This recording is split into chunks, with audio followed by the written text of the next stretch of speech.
नमस्कार, आज की खबर देख रहे हैं आप। मैं हूं आपके साथ यशस्वी पाठक। आज बातचीत करेंगे बिहार में चुनाव की, और इस चुनाव के इस रण में अब पहुंच चुकी हैं प्रियंका गांधी वाड्रा भी। जी हां, ये बड़ी खबर है। बता दें आपको कि सुबह से ही प्रियंका गांधी वाड्रा का वहां पहुंचना हुआ था। चाहे बात करते हैं मोतिहारी की, चाहे पटना की, वहां पर रैलियां कर रही हैं, महिलाओं को जोड़ने की कोशिश कर रही हैं। यानी कि अब बिहार में चुनाव क्योंकि नजदीक आ गए हैं, तो कांग्रेस जो महिला वोट बैंक है उसको साधने की कोशिश में लग चुकी है। लेकिन इससे पहले आपको बता दें कि ये पहली बार नहीं है कि किसी भी प्रदेश के चुनाव में प्रियंका गांधी वाड्रा को उतारा गया है, वो भी महिलाओं को अपनी तरफ खींचने के लिए। कहा जाता है कि इंदिरा गांधी की तरह दिखती हैं, उन्हीं की तरह लगती हैं, उन्हीं की तरह बोलती हैं, और यही कहीं ना कहीं यही देखने को भी मिला था प्रियंका गांधी वाड्रा की तरफ से। उत्तर प्रदेश के जब चुनाव हुए थे आखिरी बार, तब भी लड़की हूं, लड़ सकती हूं जैसे नारों और जैसे कैंपेन के साथ उत्तर प्रदेश के चुनाव में प्रियंका उतरी थी। लेकिन अब इस बार जब बिहार के चुनाव हो रहे हैं, पहले चाहे वोटर अधिकार यात्रा की बात करते हैं, चाहे वोट चोरी के बात करते हैं, कैंपेनिंग को लेकर के राहुल गांधी तेजस्वी के साथ हर जगह नजर आ रहे थे। हर जगह बिहार में सिर्फ एक ही चेहरा दिख रहा था सड़क पे, और वो था राहुल गांधी और साथ ही तेजस्वी यादव का। लेकिन अब कांग्रेस ने रणनीति बदली है, यानी कि राहुल गांधी के बाद अब प्रियंका गांधी वाड्रा पहुंच चुकी हैं बिहार के रण में रणनीति बनाने। रणनीति क्या है? रणनीति ये है कि अब महिलाओं को साधने का काम करेंगे। बता दें आपको कि मोतिहारी में जो जन सैलाब उमड़ा, कहा जा रहा था 2000 से ज्यादा महिलाओं ने भाग लिया है इस पूरे संबंध में प्रियंका गांधी वाड्रा की बातों को सुनने के लिए। महिलाओं को अगर बात करें तो चाहे तेजस्वी की माई बहन योजना की बात करते हो, वो तमाम योजनाओं को जनता के सामने मुखरता से बोलती नजर आ रही हैं प्रियंका गांधी वाड्रा। इसके साथ ही आपको बता दें कि इस चाहे जब पटना में भी अभी सुबह मौजूद थी और मोतिहारी में भी, तब भी सिर्फ एक चीज नजर आई, और वो थी प्रियंका गांधी वाड्रा की महिलाओं के साथ जो जनसंपर्क करती नजर आई, जो भरोसा दिलाती नजर आई, जो वादा करती नजर आई, वो बड़ा इंपॉर्टेंट नजर आ रहा था। और अब इस पे भाजपा का भी बता दें आपको कि आ चुका है पलटवार। इस पूरी रैली पर प्रियंका गांधी वाड्रा के बिहार में एंट्री पर अब बीजेपी ने भी तंज कस दिया है। बीजेपी ने कहा है कि घूमने आई हैं, घूम के चली जाएंगी। अब तमाम लोग जुड़े हुए हैं, जरा बताइए कि क्या लगता है कि बिहार चुनाव से पहले प्रियंका गांधी की बिहार में एंट्री क्या कुछ बहुत बदलाव, कुछ कांग्रेस के लिए कुछ या तेजस्वी के लिए कुछ फायदा कर पाएगी? क्या महिलाओं का भरोसा, महिलाओं का विश्वास प्रियंका गांधी वाड्रा में कांग्रेस में अभी भी बना हुआ है? क्योंकि अगर जो तस्वीरों की अगर बात करते हैं तो तस्वीरों में तो बड़ा अच्छा कांटेक्ट नजर आ रहा है, और प्रियंका गांधी वाड्रा के लिए माना भी जाता है, मानी जानी जाती है इस बात के लिए कि महिलाओं के साथ संपर्क अच्छा रखती हैं, कांटेक्ट बहुत अच्छा बनाती हैं, बातचीत लहजे में करती हैं, और गले लगाना और इस तरीके के वादों के साथ वहां से निकलना, ये सब कुछ प्रियंका गांधी के जन संबोधन में, जनसंपर्क में नजर आ जाता है। लेकिन क्या जो तस्वीरें आती हैं वही तस्वीरें वोट बैंक में भी नजर आएंगी? ये अपने आप में बड़ा प्रश्न चिन्ह उठ जाता है, बड़ा सैलाब उठ जाता है। लगातार बीजेपी इस बात को लेकर के सवाल उठाती थी कि जो हवाला देती है उत्तर प्रदेश के चुनाव का, बीजेपी का ये कहना है कि उत्तर प्रदेश के चुनाव में भी जब आई थी तो लड़की हूं, लड़ सकती हूं जैसे बातों को लेकर के सामने रख रही थी, जनता के महिला सुरक्षा की बात कर रही थी। लेकिन क्या हुआ, उसमें भी जन सैलाब तो उमड़ता था प्रियंका की रैलियों में, प्रियंका के जन संबोधन में लोग आते तो थे, लेकिन क्या वो लोग वोट बैंक तक साथ चल पा रहे हैं? सवाल ये उठ रहा था, और इस बार भी वही बात सामने आ रही है कि जो तस्वीरें सामने आई हैं, इससे इतर क्या वोट में भी तब्दीली हो पाएगी? क्या ये सारे जो लोग जनसैलाब में उमड़ रहे हैं, जो जनसैलाब देखने को मिल रहा है प्रियंका गांधी वाड्रा के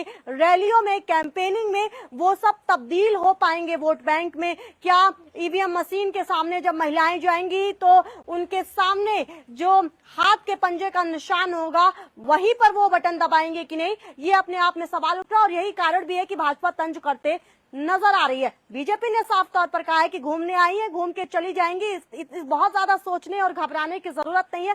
वहीं दूसरी तरफ अगर बातचीत करें, आपको बताने की कोशिश करें कांग्रेस की रणनीति और प्रियंका गांधी की, तो प्रियंका गांधी ने साफ तौर पर कहा है कि यहाँ पर महिलाएं जो है वो सुरक्षा के मामले में, सम्मान के मामले में, रोजगार के मामले में कहीं ना कहीं नीतीश सरकार से, नीतीश बाबू से परेशान है और अब वो चाहती हैं कि बदलाव हो, ना सिर्फ बिहार में बल्कि तमाम जगहों पर जो आने वाले चुनाव हैं। इसके साथ ही बिहार में क्या बदलाव की हवा चल रही है कि नहीं चल रही, क्योंकि प्रियंका गांधी बहुत कॉन्फिडेंस दिखा रही हैं जनता में भी और बहुत कॉन्फिडेंट फील कर रही हैं खुद में भी कि अगर महिला परेशान है, महिला सुरक्षा की बात की जा रही है, महिला सम्मान की बात की जा रही है, महिलाओं के रोजगार की बात की जा रही है, तो इस बार तख्ता पलट हो सकता है और ये पूरा जो तख्ता पलट है वो नीतीश कुमार को उखाड़ फेंकेगा और फिर से कहीं ना कहीं तेजस्वी यादव और कांग्रेस की ये जो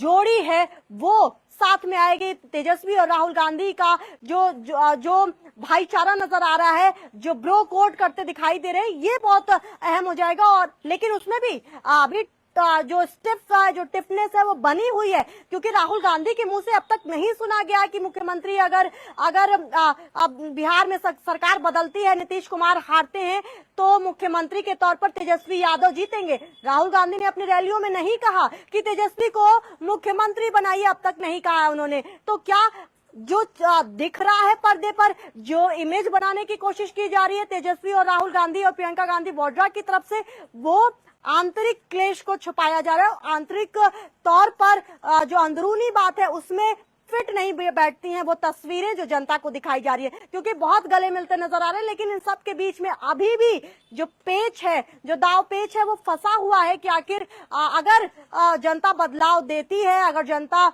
हवा का रुख है, अगर मोड़ती है और वो हवा का रुख तेजस्वी और राहुल गांधी की तरफ जाता है, तो फिर कितना फायदा तेजस्वी को होगा, कितना राहुल गांधी को होगा और मुख्यमंत्री का चेहरा कौन होगा।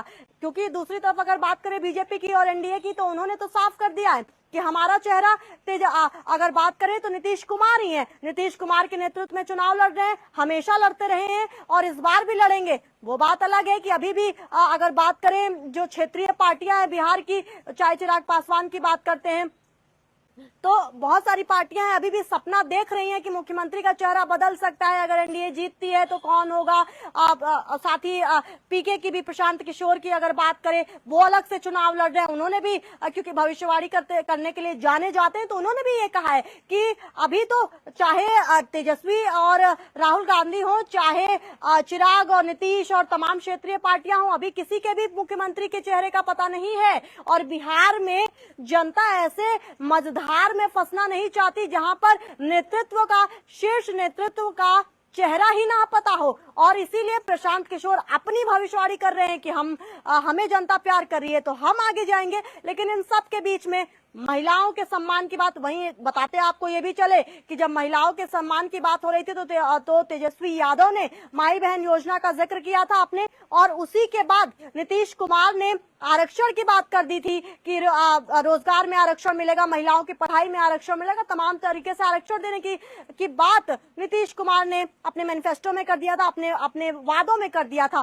तो महिला के सम्मान की बात, महिला के सुरक्षा की बात, महिला को रोजगार देने की बात, महिला को सशक्त बनाने की अगर बात की जाए तो हर कोई बात तो कर रहा है। और अब इसमें नाम जुड़ गया है प्रियंका गांधी वाड्रा का भी। उन्होंने भी बात की है कि महिलाओं को सुरक्षित करेंगे, महिलाओं को और सम्मान देंगे, क्योंकि नीतीश की सरकार में सम्मान नहीं है, सुरक्षा नहीं है, रोजगार नहीं है, महिला सशक्त नहीं है, और वो सारी चीजों की गारंटी ले रही है प्रियंका गांधी वाड्रा। अब देखना दिलचस्प होगा कि इस पूरे मामले में जनता कितना भरोसा दिखा पा रही है, क्योंकि जब ऐतिहासिक तौर पर रिकॉर्ड देखा जाता है तो प्रियंका का रिकॉर्ड जन सैलाब में तो नजर आता है, लेकिन वोटिंग मशीन में, वोट बैंक में तब्दील नहीं कर पाती हैं प्रियंका गांधी वाड्रा। तो क्या इतिहास को बदलने की कोशिश इस बार कर पाएंगी, क्योंकि चुनावी रण में तो आ गई हैं, एंट्री मार ली है उन्होंने बिहार में चुनाव से पहले। कितना जोड़ पाएंगे महिलाओं को, ये देखने और समझने और समीकरण की बात है कि आखिर किस तरीके से, क्या ऐसी बातें कहेंगी कि इस बार न सिर्फ जन सैलाब नजर आए महिलाओं का प्रियंका गांधी की रैलियों में, बल्कि जो वोट बैंक है जो उसमें भी महिलाओं का प्रतिशत कांग्रेस और तेजस्वी की तरफ ज्यादा नजर आए। इस खास खबर में बस इतना ही, क्योंकि चुनावी गर्मी इस वक्त बिहार में बहुत टेम्परेचर हाई है, टेम्परेचर टॉप नॉच दिख रहा है चुनाव से पहले। और हो भी क्यों ना, जब सभी बड़ी पार्टियां इस वक्त बिहार में है, वहां पर नजरें बिठाए हुए बैठी हैं, सब अपनी अपनी पार्टी के लिए कैंपेनिंग कर रही है। कोई मैनिफेस्टो बता रहा है, कोई वादे कर रहा है, कोई गारंटी दे रहा है, कोई महिलाओं की बात कर रहा है, कोई युवाओं की बात कर रहा है, कोई रोजगार की बात कर रहा है, कोई सुरक्षा की बात कर रहा है, कोई सम्मान की बात कर रहा है। तो हो भी क्यों ना, क्योंकि बिहार अपने आप में हमेशा ही हॉट टॉपिक रहा है इस देश के लिए। कहा जाता है कि विकास के पथ पर बहुत पीछे है बिहार, लेकिन तब सवाल ये भी उठता है कि नीतीश सरकार तो कितने सालों से है, तो फिर बिहार पीछे क्यों है? वहीं अगर पुल की बात की जाती है तो चूहे कतर देते हैं, पुल गिर जाता है। तो सवाल नीतीश सरकार से भी पूछा जाएगा, कितने सालों में अगर आप रहे हैं, इतने सालों में अगर आप रहे हैं चुनावी मंच पे और राजनीति में, बिहार की जनता का आपने नेतृत्व किया है, तो इस तरीके की तस्वीरें क्यों सामने आती हैं? और क्यों ना अगर तख्ता पलट हो तो फिर जनता क्यों ना किसी और को मौका दे, क्यों ना किसी और पे भरोसा दिखाए? क्योंकि लगातार ये कहा जाता है कि लालू प्रसाद यादव के राज में जंगल राज हुआ करता था, लेकिन अब तेजस्वी का दौर चल रहा है, तेजस्वी का एरा चल रहा है। तो देखना दिलचस्प ये भी होगा कि क्या जंगल राज बीजेपी के तंज से क्या जनता ताल्लुक रखती है कि नहीं? क्या जंगल राज और लालू यादव के बाद तेजस्वी को वापस से जनता अपने नेतृत्व का साझेदार, नेतृत्व की कमान देगी कि नहीं? इस सवाल के साथ आपको छोड़े जा रही हूँ, कमेंट के माध्यम से जरूर बताइएगा और देखते रहिएगा आज की खबर।